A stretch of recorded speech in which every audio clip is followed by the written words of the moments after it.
writers, agents, and publishers, for the first time since the Gutenberg Press, find themselves lost in a maze of mystery as technology alters the shape of the publishing industry.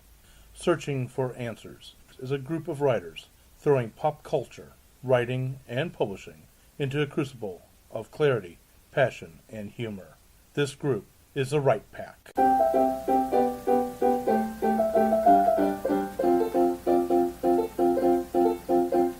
Welcome back to Right Pack Radio. This is your host and producer, David Allen Lucas, author of Crazy Things. Got a bunch of announcements before I get going. But I am the president of St. Louis Writers Guild, president of Winding Trails Media, and executive producer. I am also a voice actor. And shortly, if not already by the time this airs, my demo should be up on my website. Yes, my website is coming back to life. I've been reworking on that. Number 2 on that, Winding Trails Media will have its newsletter start coming back out in September, October, November, sometime in there. I closed it down because Winding Trails Media ran into a problem. That was getting voice actors to fulfill the roles of some of the Winding Trail theater parts. So we've gone through a different model and we're getting that taken care of. So that will be coming out. Then also in September, I will be crossing blades. I believe on September 15th, I will be crossing blades again with Brad R. Cook, talking about writing fight scenes. And there will be some new TV show or new video series coming to the Winding Trails Media page on YouTube. So a whole lot of announcements, a lot coming. And with me today, as I jump around, is my lovely wife. I'm Melanie Lucas. I am currently writing a fantasy novel, and I haven't done much for it lately, but you know. No, you haven't. Slowly. Yeah. No, you haven't, but that's all right. Well, I'm sure you're very busy. Yeah. Yes, this weather is giving me headaches. Oh. And in the Madame of Murder herself, Fedora Amos, I write Victorian whodunits like Jack the Ripper in St. Louis, and Mayhem at Buffalo Bill's Wild West. And come August the 20th, I'm going to be at the Edinburgh Book Festival in Scotland, so come see me if you happen to be around the Scottish territory at the time. all of our European fans, this is your chance to go see one of the Right Pack. Also with us is... my name is George Soroy. I am the president of the Missouri Writers Guild. In addition to being an author, I'm also a voice actor. You'll find my voice in several projects for Winding Trails Media in the very near future. I'm also an audiobook narrator. 2 books are currently available for Amazon. The children's book, Rumple Pimple, by Suzanne DeWitt Hall, and Argentum, Volume 2 of the Pause Saga by Debbie Mamber-Kupfer.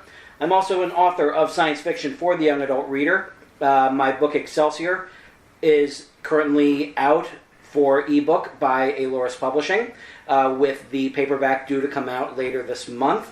Ever Upward, Part 2 in the Excelsior Journey is currently in edits, and the 5-part serial from Parts Unknown is currently available on pre-order. Books 1 and 2 are currently available, with 3, 4, and 5 coming out throughout August and September. And you'll find more information on my website, he'sgotit.com. I'm Brad R. Cook. I am the author of the young adult steampunk series, The Iron Chronicles, which is The Iron Horseman, Iron Zulu, and Iron Lotus. I have written numerous short stories that spawn multiple age levels, from middle grade on up to adult. And then coming this November, you will be able to pick up my new series, which is actually a middle grade. So we'll be looking forward to announcing more on that very soon. I'm Jennifer Stolzer. I'm a children's book author and illustrator. My children's book, Dog Park, is available on Amazon, and my YA book, Threadcaster, is also available on Amazon. And if you're around the St. Louis area, the second weekend in September, so it's September 9th, at Main Street Books in St. Charles. Jessica Matthews is launching her picture book, The Old Man and the Pirate Princess, which I illustrated, and I'll be there, and she'll be there, and we'll be signing, and there'll be all sorts of pirate stuff. Come in costume, bring your kids, good times. I am Lee Savage, author of Erotica for the Truly Wicked, and I just released my new release, Surrender to the Night, which is a prequel to Angel of Death, part of the St. Louisville Vampire series. But the reason I'm on this panel today is I also write under the name Carrie Lee Williams, and I have 2 children's books, The Smile Box and The Swan and the Rose. Excellent. And if you haven't caught, today's topic is writing for children. Now, I am a self-professed writer who says I can't write for children. Though my wife disagrees with me vehemently when I did a serial, which I think you can still find on Tumblr, called Skittles. And no, it never finished. You need to go back and finish it. I need to rewrite it. Anyway, which was about a cat that would eventually go into space. And told from a cat's point of view. Now, I'm going to mostly turn this talk over to our authors who write for children, but before I do, I want to say why I felt like I can't write for children. Back in the day when I started, back in the day when I was in college, I was studying to be an elementary school teacher. And at that time, the topics for children, or for stories for children, didn't allow you to go too dark, unless you went into middle school. Well, I tend to write dark. And one of my classes required that we write a children's story. I had to get on my hands and knees and beg the teacher to let me at least write a middle school aged story, which was titled The White Horse, which was all about heroin addiction, and investigation of a crime with lots of shootings.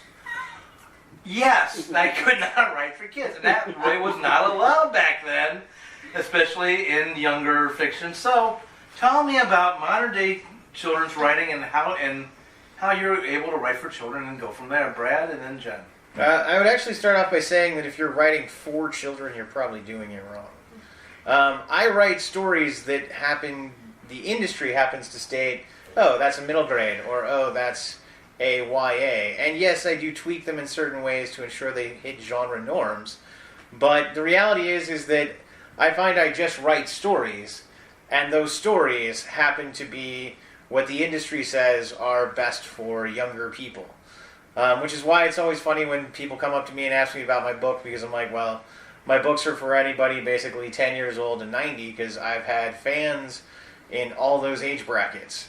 So it's that would be my first thing. If you're writing strictly towards children, you're probably talking down to them. You're probably talking on some level above them, and that's never the best children's writers.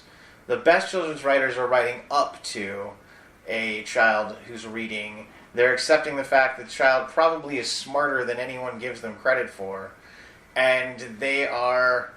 I always look at young people as little adults as opposed to old babies, which I think is a problem with parents sometimes. Gotcha. And then I've got a question. Go ahead, Jen. I'm with your wife. I think that you could very well write for children. I don't think you tried real hard with the heroin story. The way that you write for kids is like Brad said. It's not that not everyone has to write Runaway Bunny. Mm-hmm. You can write at a level that children will understand, and of topics that would, because it's all about your protagonist. Even if your protagonist is an adult, they're doing things that kids face, that kids know. Heroin addiction hopefully is not something that the tiny child knows, but dealing with difficult people. Mm-hmm. Bullies are very popular in kids' literature because it's something that kids face in school, but the bully can become any number of stories. The story of the aliens invading, the story of the big dog that is picking on little dog, the story of someone who's very small who goes up against someone who is much larger physically or much smarter or something like that. You can write an interesting story that doesn't necessarily have to be Dr. Seuss for a kid, as long as it's something that a kid can relate to. So let me ask this question. Now, once again, I know that my original definition of kids lit when I was studying for elementary school being an elementary school teacher is a lot different than it is now. And one of those things is in the Hardy Boys, which continue to be published. Finally, I don't know which of the two brothers it was, but finally one of them got shot. He was only shot, I think he was only shot in the leg, but he got shot. And that was a big break in that industry. So what topics, I know I got people who want to talk, but what topics are not allowed in children's literature, or is it finally open to almost all topics? Anybody? Well, I would try to define, first off, what is kids lit. Please do. You're talking about, on the lowest level, I guess, a chapter book, which is the most basic hardboard board books. Yeah. Board books are for teething children. Yes. They're very simple. Think Despicable Me, the book he writes in that. Yes. And if you haven't seen the movie, it's a board book that has a finger puppet element to entertain your child that doesn't fully understand English yet. Exactly. Then you move up into some of the chat books. Then you move up into picture books. We all know what picture books. Jen does wonders with picture books. Usually about 32 pages long. Yeah. Mostly picture with reading level in mind. Yep. And when you're publishing, sorry for jumping. Nope. Jump in. When you're publishing, even yourself, like up on Amazon, it asks you what grade levels it's for. And it doesn't necessarily have to be just for those grade levels, but it's when you're looking at, I don't know how long Common Core is going to last, but there are reading lists that say that this word is a 4th grade level word, and if your book contains those words, then you should probably aim it toward a 4th grade reading level. And where do you find those lists? You can Google them. Yeah, I find them through Google. Google what? What'd you Google? Just reading, Sight words. sight words is a good one. Just For the a grade grade level. Reading words, grade level grade words. level reading words. Common Core. There's articles written on is my book for what grade level. Mostly, I would like to say that kids usually read up, so err toward the older grade level. And I will say, I'm not a parent, but as the point of view of parents buying the books, I suspect this isn't going to go away, even if Common Core goes away. Yeah. Because especially for people buying books for children, they want to know, I want to get a book for my grandchild. My grandchild is 8, they're in 3rd grade. What level book is appropriate for them? So then they do a Google search and, To be honest, there's not much. There is not a rating system for books. Right. For kids' books. So this is a conversation I have a lot, actually. Is your book appropriate for my child? And then I go, well, how old is your child? And they tell me, my child is 11 years old. Well, yeah, my book's fine for your child.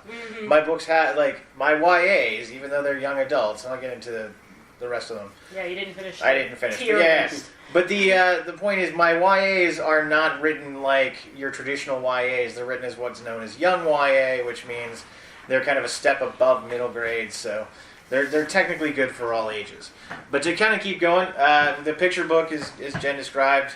We all know them. We've all read them. We got them as gifts when we were kids, and all that kind of fun stuff. Then you jump into the middle grade. There's first reader chapter books. The first reader chapter books. Those are elementary school age. Yeah. A picture every 6 pages. Exactly. You're going to see the bigger text. Chapbooks tend to be a series of books on something. And then you'll hit middle grade. Middle grade is your first novel. So you're going to hit an actual novel length that's short. You're going to find it in the range of 35 to 50,000 words. And 50 is a little long. But yeah, and then you'll bounce up to YA, which is for your more teenagers and up.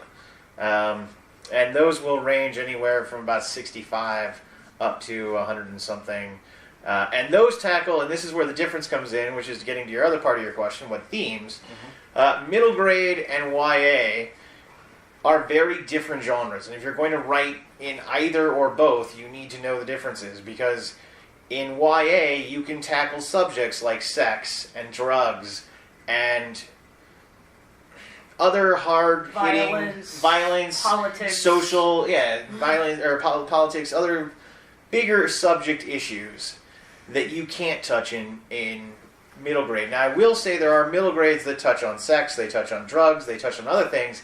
It's not the child experiencing these things. Yeah. The child may see adults experiencing this and have to deal with, like, an adult who's a drug user. Or an adult who, who's dealing with the politics and the craziness of the world going on and all that. But really what you're going to see in more middle grade is stuff about emerging as yourself. So your first sense of identity, the first time you walk away from your parents, the first time you spend your night alone, away from that separation between you and your parents that finally starts to happen between kids and adults. That's more the kinds of subjects you're going to explore in middle grades. There's a little bit more of a magical realism to middle grade than there is in YA, which will go more traditional hardcore fantasy or hardcore sci-fi and stuff like that. But middle grade loves to root itself in that kind of fairy tale-ish notion. Go ahead, Jen. I've got a question. Go ahead. Well, you can go ahead with your question. I'm Okay. sure it'll... And I might be I'm playing complete cabbage head, because really I am a cabbage head in this one. Well, I'm hearing a lot of what you're saying, Brad. I might be misinterpreting it. So that's why I want to ask this. Is it following the rules of child psychology?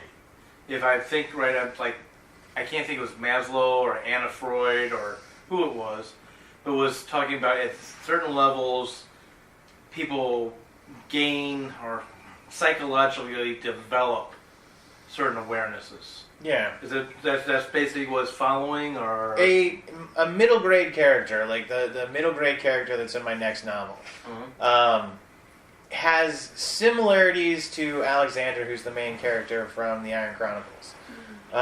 In that they are both, smart young people who are going through life, kind of experiencing adventure for the first time, and all this other, emerging as who they're going to become. However, they're told from very different ways. In the YA that I write, all of this is done through tragedy. All of this is done through every push that gets, every time my character gets pushed forward, it's because something tragic has happened, or he has to grow beyond himself, or, that typical I'm 17 and I'm finding myself and I'm emerging as a man for the first time and all that kind of stuff. Whereas that same character archetype in a middle grade, the middle grade I have coming out in November, none of that is there. The stuff that happens to him in the story is either something that is him emerging for the first time from underneath the giant umbrella of his parents, or more of an emergence of reaching out for the first time to seek my own experiences. And then the other one that would come up is, instead of everything being pushed forward by tragedy, some things are just pushed forward by, in a child's life, there is a sense that you are not always in control of the actions that befall you. To that end, though, I will highly recommend get the parents out of any story you're trying to tell. I have a couple questions, because these are two books that I would think that middle graders or maybe would be reading them, but they certainly have tragedy. One is a quite old example, and one is a much newer example. Quite old example is the Boxcar Children, and the newer example, and I think he is very much a counter-example on purpose, is Lemony Snicket. Yeah. Yes. And you'll find them. There are tons of them out there. And I don't want to say that no middle grade uses tragedy to push forward, because that's not true. I read a great one. What was it? I want to say it was called Groovy, but I don't think... Yeah, I think that was it, Groovy. Was it a child's retelling of the Evil Dead series? No, it was not. But yeah, it was a great literary middle grade. So middle grade's really shifted up from... But if you think about Bridge of Terabithia, I mean, that thing will make you cry, buckets and everything else, Yeah, that was a 5th grade Newbery Award. Yeah. I read that in 5th grade for a book report. Yeah. But the issue is, it seems like there's always been exceptions. To Oh, yeah. that There rule always that you're will saying. be. And you can use tragedy to push forward. It's just, you're not, the intention of a YA is to make someone feel stuff directly. You're trying to emote that, you're trying to insert emotions into the reader that they may or may not have already had in their lifetime. And you're trying to draw out of them things, thoughts and emotions and other things like that when you write, which is why Divergent and all these things are so, and Hunger Games, they reach a level that is cerebral because they have that level to them. Whereas a lot of middle grades, you'll find pull back from that, and they become more emotional, and they become more about emotional development. Good. Well, that segues into what I wanted to bring up, which was sort of how one writes, and these are rules that are stated in, in the Writer's Digest types things. They're stating rules. Rules are really sort of a springboard. If you can do it and not follow these rules, then please do. Yeah. It's not like you haven't written in first person, you have not written a YA. That's not what I'm saying. But I'm going to say that first-person books are more, like Brad just said, visceral, tapped in onto the emotions and the pains and things. And there is a philosophy that younger kids can't handle that level of immersion. So first-person is usually reserved for a YA. Yep. Third-person for middle grade, although there are more middle grades that are being told in first, and always third in a chapter book. Yep. First-person in a chapter book, it better be, the big drama is I didn't win the science fair, so I'm sad. Yeah. Like that's as deep as you're gonna get. Because kids are impressionable, and lots of people are afraid of giving them traumas. I'm not as strict on that. I think a kid could use a good trauma every now and then. I know I read a lot of books that upset me when I was little, and it's not like kids need to experience these things, and we're safer to do it than in a book or a movie or something. But in addition to that, also what makes your different genres is the ages of your protagonists. Yes. Brad, when you were listing all of the different ages, you didn't mention the ages of the protagonist characters, which, chapter books, obviously elementary school age, so up to about 11. Middle grade is 11 to 14-ish. 14 is a no man's land. Yep. Don't make your protagonist 14 because someone's going to throw up their guts somewhere in the industry. I don't know why they hate 14 so much. They really do, though. But they do. I hate being 14 glass, right? And then YA is 15 to 18. And 18 is the absolute oldest you're allowed. When I first pitched Threadcaster at the Missouri Writers Guild Conference, probably 6 years ago, Kat, my main character, was 20 years old.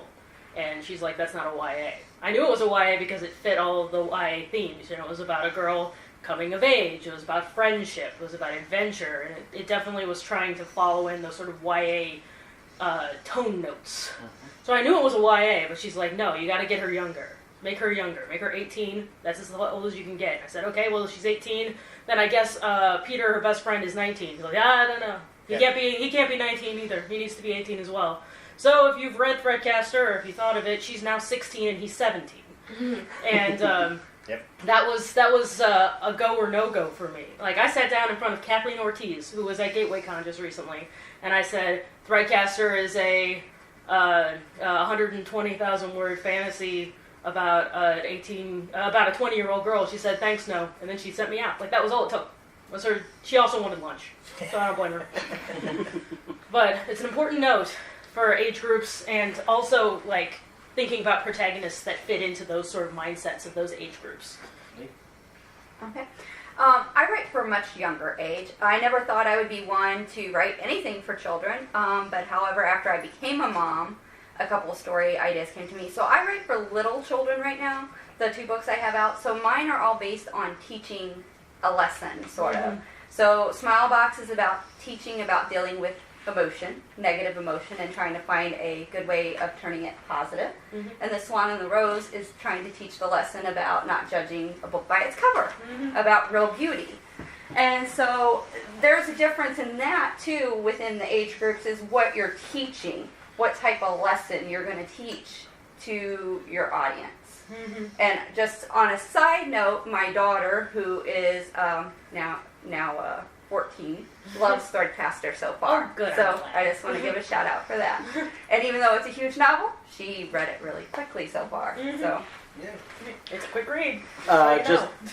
Just a quick note. Like my own form of writing, as I've said many times before, science fiction for the young adult reader. So basically, what that means is that like with some of my stories, they basically like have a lot of the same sort of storytelling elements that go into YA, but the characters are older. But I felt that that would definitely still appeal to the readers of YA, especially those who are fans of comic books that grew up reading those, because a lot of those characters are all adults. So that was like my own element that I kind of took on and kind of claimed as my own for my writing. Just to throw out to Jen, since you were talking about first person and third person, I've noticed that there are a lot of stories these days that were kind of, I would say like would be inspired by J.K. Rowling's style of writing, where she does a third person limited. Threadcaster is definitely inspired by Harry Potter. So would you say like, would you prefer like third person limited or third person omniscient? Oh, I definitely always prefer third person limited because it allows you to have that personal experience that YA is always trying to strive for. Because YA, I've said it before on the show, and I'll say it again now for those who haven't listened to previous episodes. YA books are aimed toward high school kids, and high school kids are all about social interaction. And when a high school kid picks up a book, they want to make friends with the people inside. They want to go visit their friends in the book and see what happens to them, and then experience the story along with their friends the way you would when you go out and have fun with your friends in real life. That separates from more adult novels. Many adult novels very much want to set a mood or a tone or a plot. They aren't as concerned about character because, adults are living their own lives. They have enough drama in their life. Let's have a cool adventure. Let's solve a mystery. Let's have a ghost story or something like that. But YA really likes personal stories about people overcoming personal problems, making friends, losing friends, and the challenges of romance is often popular because that's the age where you get your first boyfriend or girlfriend, that kind of thing. So limited, while it's third person, is very similar to first person because you pick a protagonist, and in Threadcaster is third person limited. I call it the camera guy. Who has the camera in this scene? It's how I write everything because that's what I like. I give the camera to Kat, and then anything that is mentioned in narrative, we know Kat has experience because it's being told from her point of view, even though it's being told third person. Omniscient is taking it a level up, and you get to see what everyone sees. And you have to say, there was a knock at the window. Johnny heard it, but Emily didn't. Because you know what everyone is seeing and feeling, and that's done really well in, like, stories with a limited cast. You don't have to keep track of everybody. It's I wrote a lot of it in fan fiction. I wanted to know what everyone was thinking and feeling. I think that limited is a little bit more challenging because you have to actually put yourself in the role of the character and find ways to describe what's going on through someone's eyes, even if you're not saying, I felt this way. You could say, Kat, when Kat experiences stuff, since she's holding the camera, then you describe it in terms of what's going on inside her body. Versus when Peter's experiencing something in the same room, Kat has no way to know that his heart is beating fast because she doesn't have her hand on his chest. But she can see him sweating. Same way that Kat can look at something, but she can't see her own eyes move. So it's that's the difference, and that would be why third person limited is good for YA, because it is emulating first person without actually being first person. So, okay. yeah, I just had a question, which I haven't finished Threadcaster yet because I misplaced the book. But I'm not offended.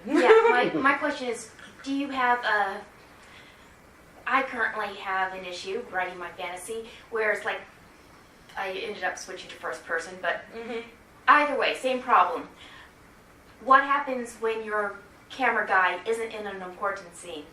In Threadcaster, I just pick, never switch, never toss the camera mid-shot. Yeah. Because when you're filming something and you toss the camera sees the toss and everyone goes, wow, what happened? I have a lot of important stuff that happens that I want the audience to know in Threadcaster that happens without Kat being there. It's either happening with the bad guys, like what's going on where the bad guys are, or it's happening without her on purpose. And in such cases, I pick a camera person for that scene.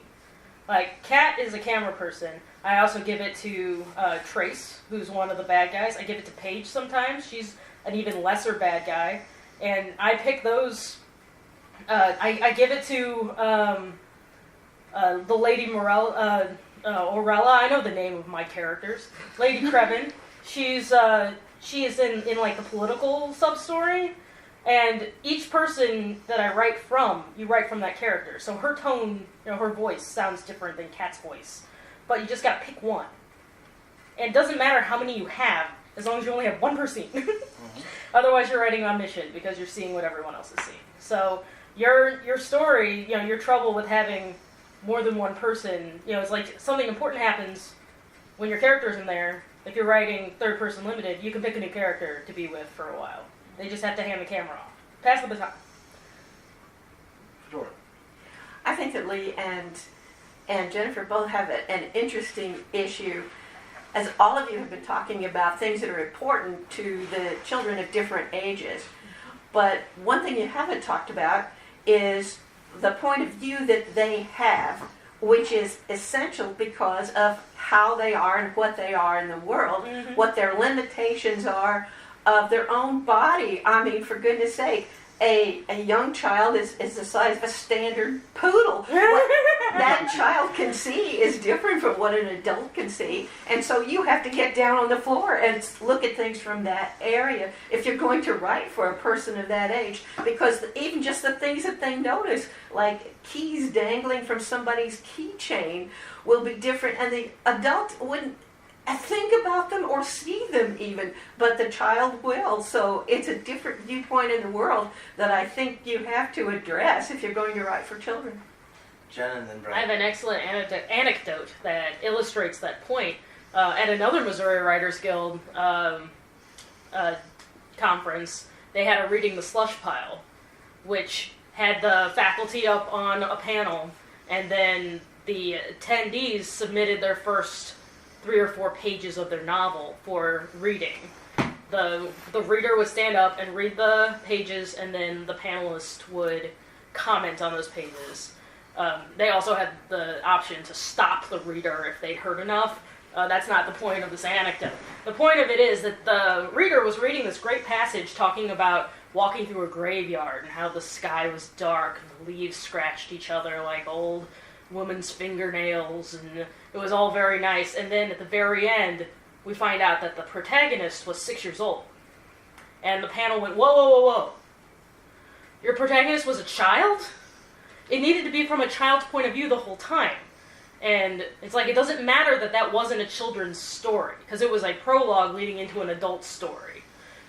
It was from a child's point of view, and for that reason, you should have noticed the height of the stones, the shapes, the dirt, the worms in the dirt.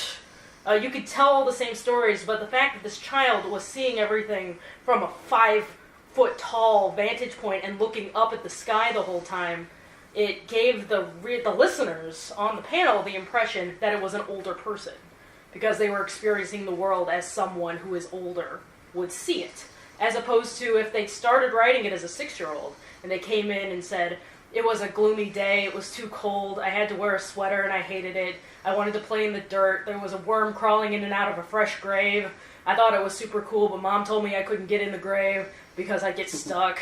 It's like, we get the impression that it's a little child, but we can still tell the story of like this loamy graveyard, just adjusted, down a ratchet, like you were saying. No, it's very true. The whole notion of knowing your audience becomes super important when you're writing for kids, because each audience is different. Simple things like conflict resolution. I can't have the characters in my novels get in fights. Especially in the one that I'm writing right now, he's 10, 11 years old. He can't win a fist fight to save his life.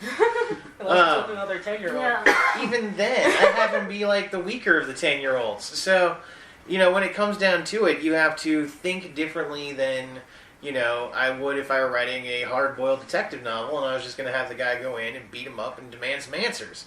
And finding stuff out like that, finding that sense of wonderment and everything around you is super important because, we're adults and, it's not that we've lost the wonderment, it's just we've experienced everything 1,000 times over. So we don't experience the wonderment every time we go out, but young people do. And it's when you start thinking about this, and for me, school visits are always nice, but just getting around my family and young people themselves is a great way of noticing this. But for me also, it's about thinking back, and this is what I do. I write the books that I wanted to read. I write the books and tell the stories that I really wish I had found when I was a kid. And in doing so, I've found a pretty good audience of people who seem to enjoy what I write. So, in doing that, I'm tapping into what I experienced when I was young. And then also tapping into the young people that I see going on around today. And I will fully admit that I stay tapped into culture way more than I would if I were not a writer. I know way too much about like pop music and cartoons and things that are happening that I'm sure many of the parents who are listening probably know that their kids are kind of getting away with, but have no idea what's going on. But yeah, and once you tap into all that, you start to see, like, I'm not a huge Minecraft fan, but because my audience, it is the #1 video game they play, I have to understand that they all take that in, and this is now a reference that they see everything through.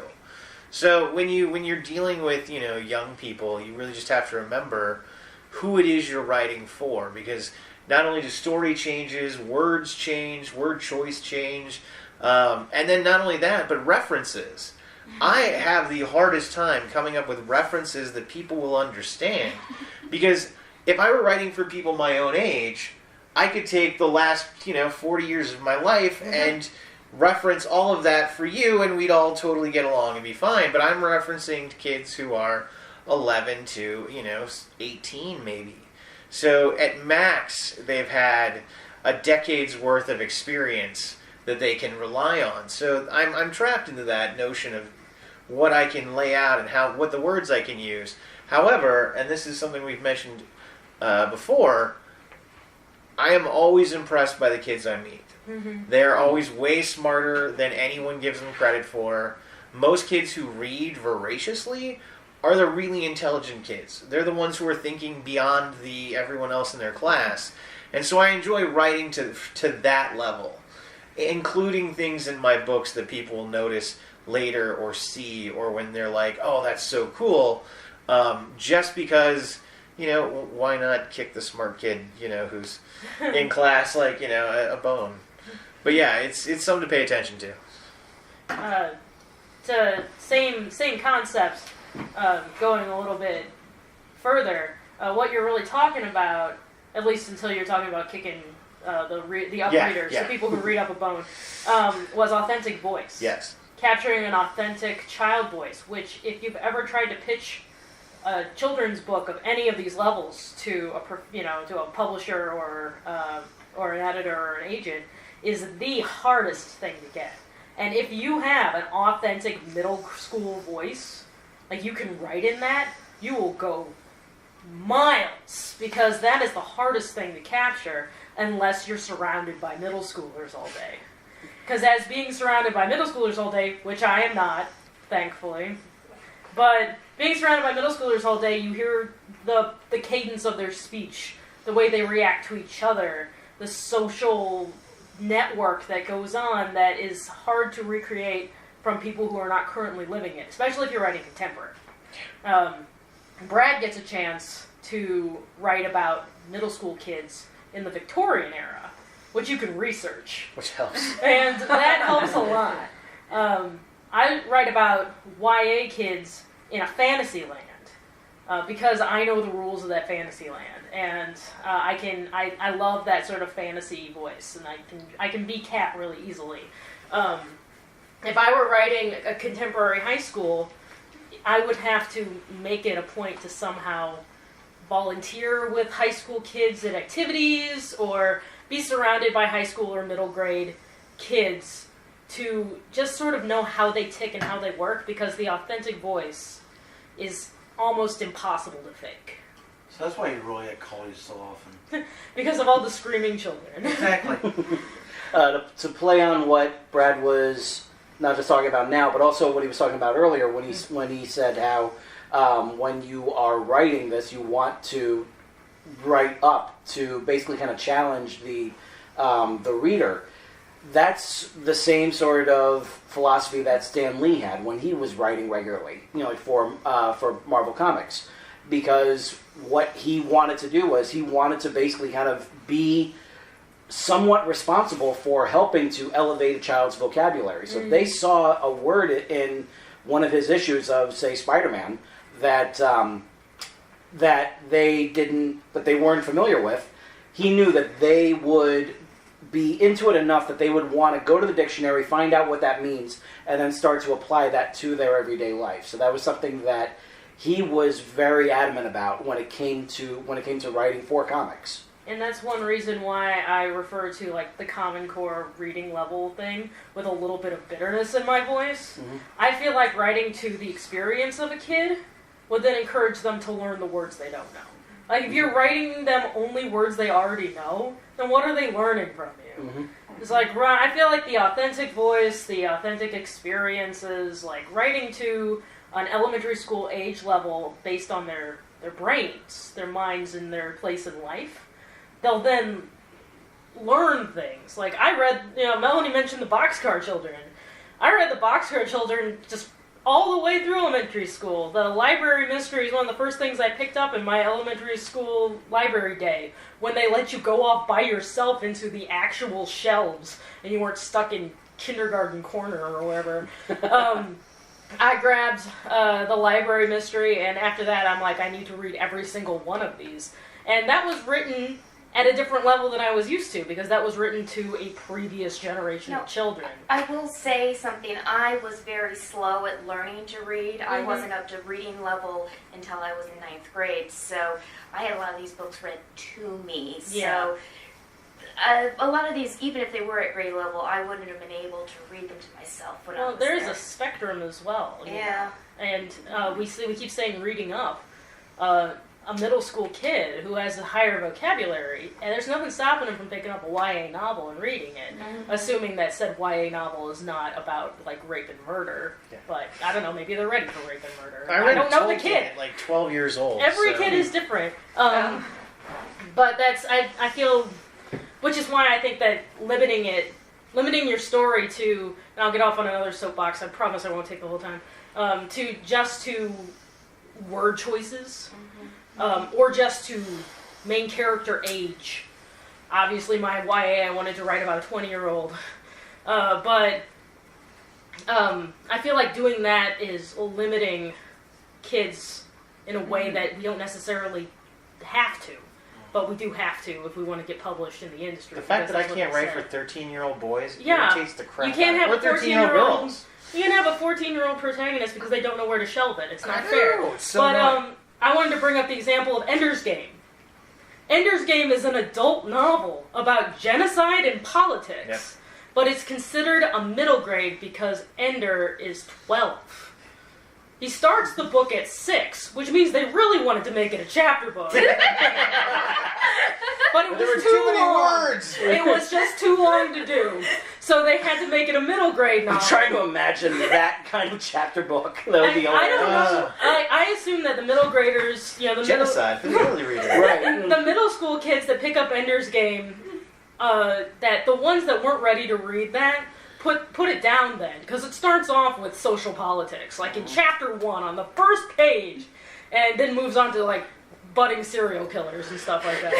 But the kids who were probably also reading YA or reading the classics, because the classics are often set up for age groups. When you're, I read Where the Red Fern Grows when everyone else read Where the Red Fern Grows, and I cried just as much as everybody else did.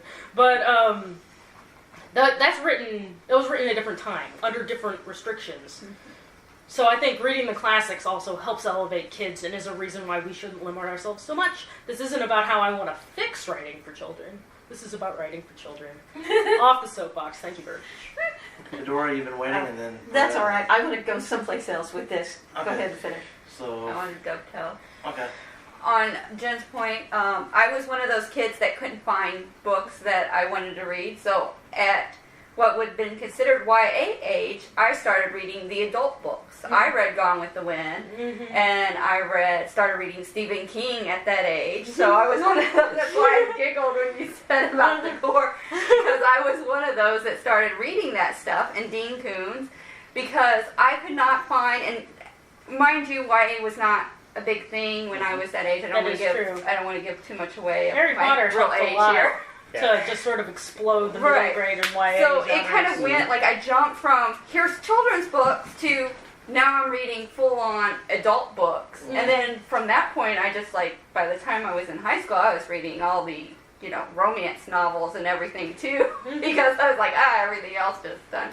So you really shouldn't limit yourself just based on that. But I would have really loved to found really good stories at that time in my age that related to me, but was written at a higher level. That would have been great. So take that in mind.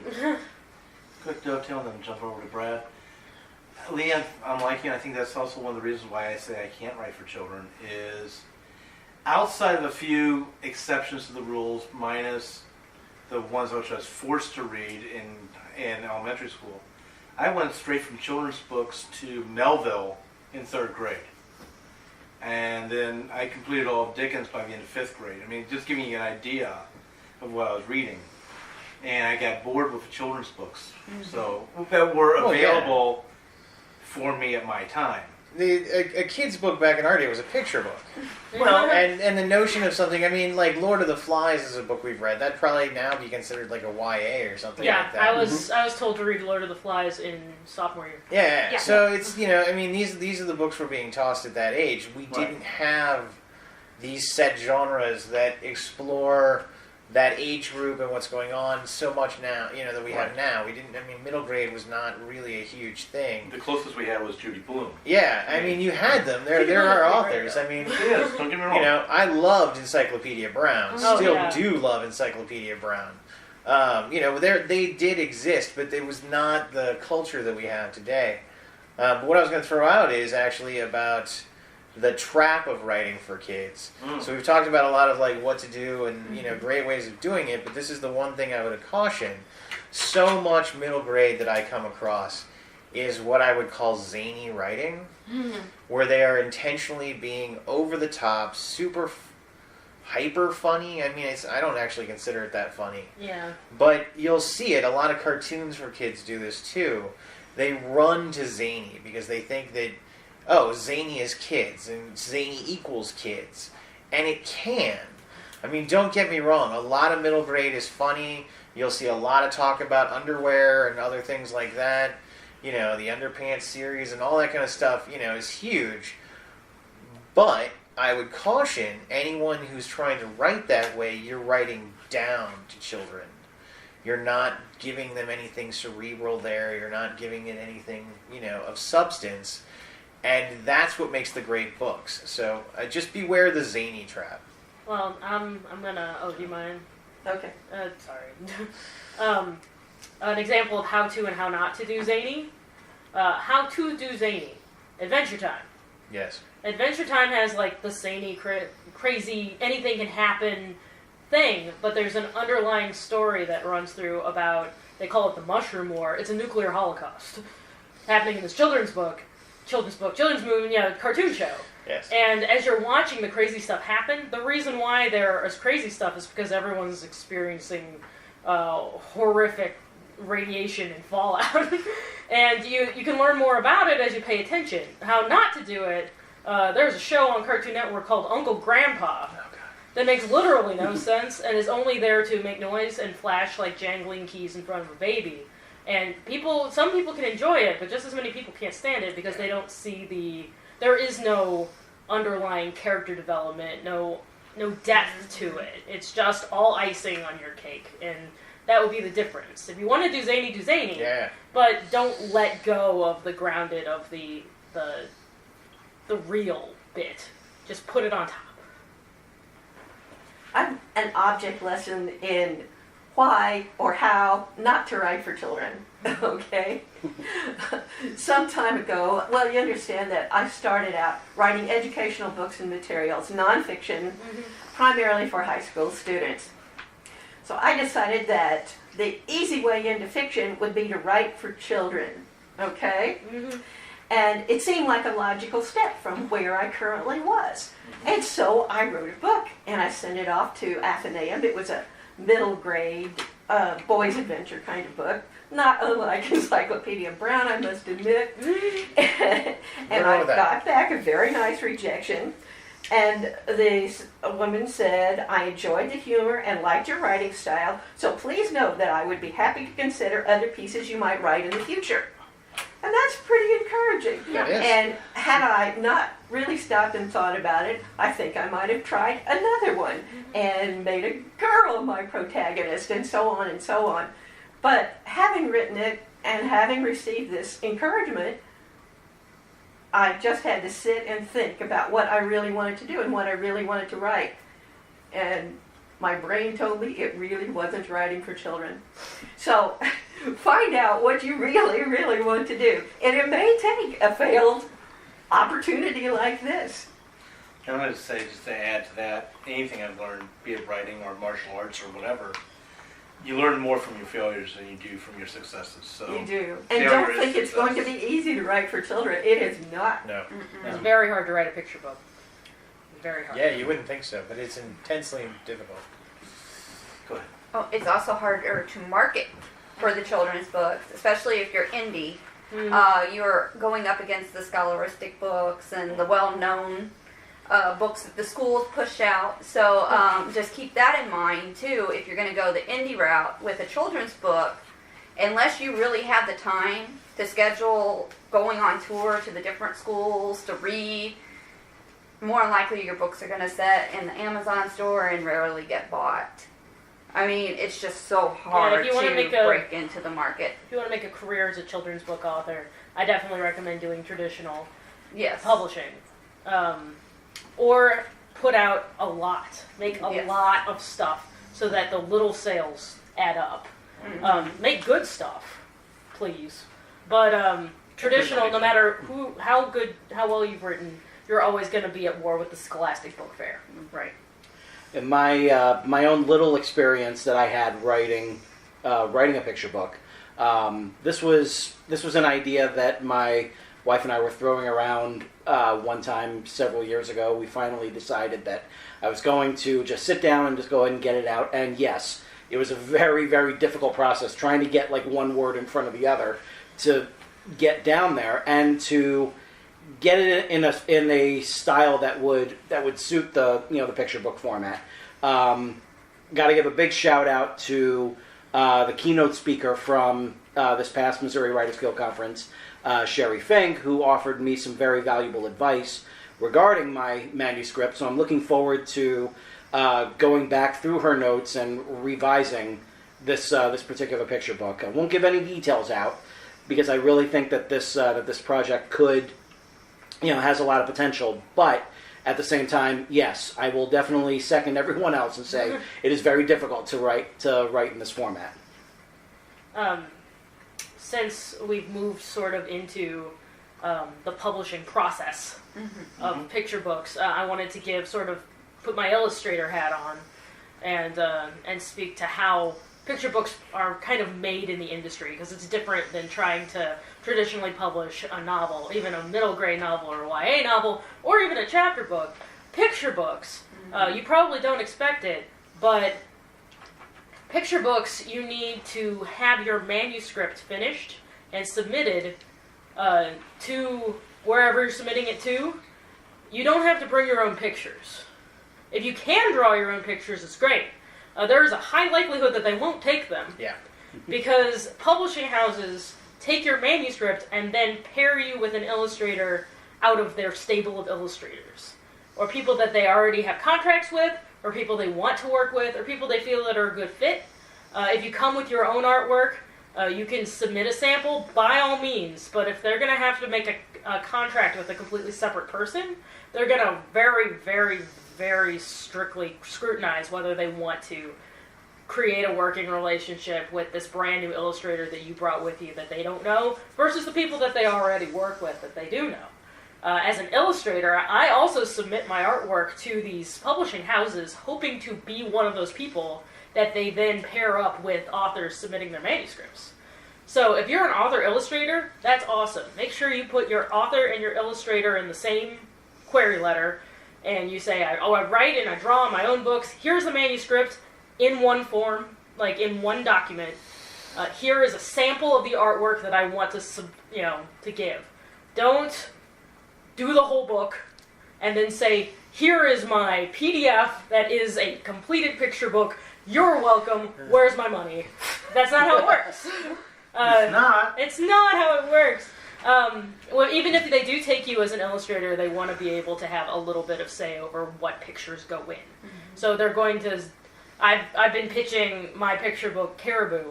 I very strongly suspect that if one of the people I pitch to at Gateway Con decide to take it, they're going to come back with notes telling me how they want to fix it. And I'm pretty sure that's going to happen because that's generally what happens. They want to be able to say that they worked on it. If they like it the way it is, 100% A+, I like not doing work, so that's great. Well, and on that note, we're going to end, so thank you for listening. Tune in next week for yet another interesting topic in the writing industry. Take care. The new theme songs for Right Pack Radio were written and performed by Meredith Tate. All copyrights remain with her.